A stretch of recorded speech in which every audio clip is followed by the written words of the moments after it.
economic performance of Indian GDP with some other relevant point. Let's forward in this video. This video's agenda is the Indian GDP growth rate comparison with the purchasing power parity. That means triple P of GDP outlook. And this percentage basically indicates the contribution made by the various countries like US, UK, Germany, Japan, France for the purpose of overcoming with the COVID-19 impact in the terms of stimulation package. And fourth, and the last point is that the big backing support made by the stimulation package in the growth of Indian GDP. Let's talk about the Indian GDP outlook. Recently, this CG, that means the central government, issued some statistics data related to the Indian GDP performance. In this particular data, India is growing at a rate of 13.5% year on year, and due to this growth, India becomes the fifth largest economy in the world by surpassing the UK, United Kingdom, recently.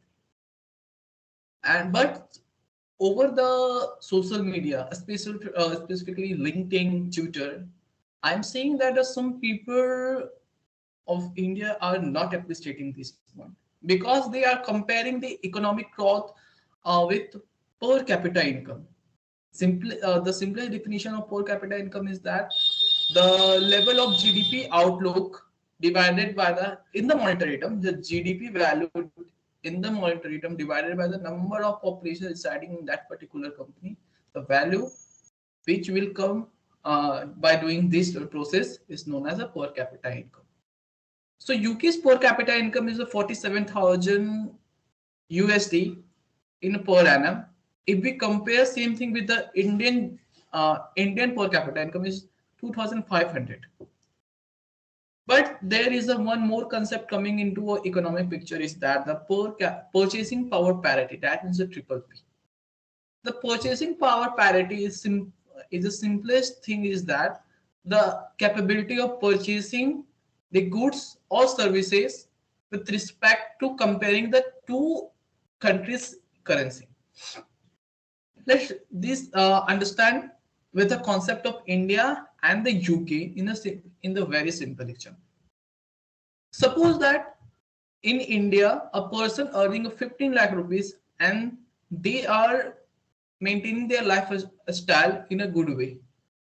But the same lifestyle, if he want to maintain at a UK, then he is required to earn 95 lakh rupees. That means 70 lakh rupees more than his present income. This is not a good thing for the comparing the growth of GDP with the per capita income, because the population residing in that particular country is very less if we compare with the India. India is the second largest population in the world. But I think so this figure will be achieved by the India, but in the few decades it is not going to possible. Let's talk about some other report issued by the SBI with context to the Indian GDP. In the SBI report, it's mentioned that if India will able to maintain the 13.5% of growth over a period of 10 years, that means one decade, at the end of 2031, then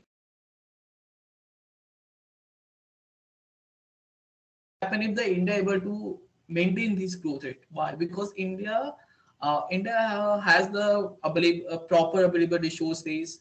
India has the largest number of young age population who is willing to contribute toward the economic growth, basically the Indian economic growth. But due to the lack of opportunity of the employment in India, currently we are facing this economic problem.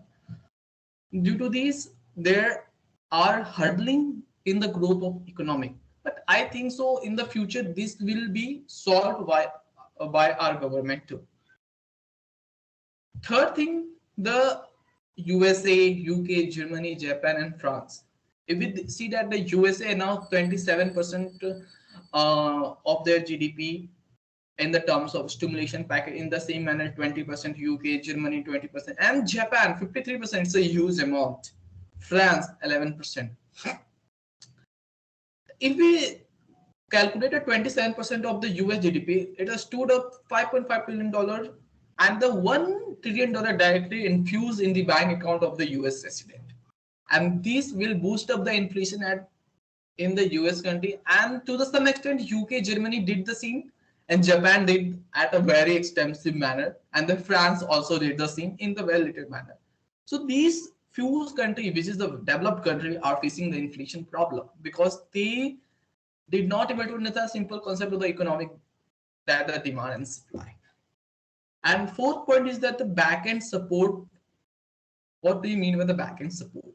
Whether the India is able to achieve 13.5% due to only on the basis of economic output, well, I don't agree on that point. Why? Because India announced a $300 billion of stimulation package in the two phase, and which stood around 3.5% of overall Indian GDP.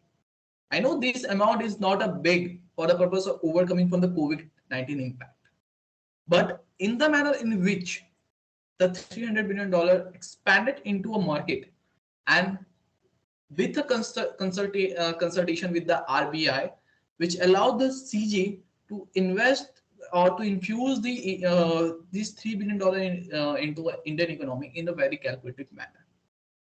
एक simple सा हिंदी में है ना, आपके पास अगर कुछ कम है तो उसको ना बहुत सोच समझ के आप यूज करो, वही आपको 100 टाइम्स आपको चटेगा. And in the Indian economic scenario, this thing happened. Why I am saying $300 billion of stimulation package infused in the public utility like education, health, administration, and a public incentive. That means a growth incentive. And definitely these things help India to achieve the 13.5% of growth, because these things are not showing the impact in the short run. Over the period of time, the impact of the stimulation package are coming in front of us. Like in the case of US, UK, Germany, Japan, France happened. And one of the very interesting fact is that the European Union also facing an energy crisis due to the Russian and Ukrainian war. And I hope that maybe I am wrong, but I hope we are going toward the global economic crisis. Why? Because just European Union is one of the biggest contribution in the Indian economy, in at the global economy. So if these countries' economic are in trouble, then a domino effects definitely happen, and we all are facing those problems. Specifically in the China, the real estate crisis are going on. So I'm resting my voice here. Thank you for watching my video. Jai Shri Krishna.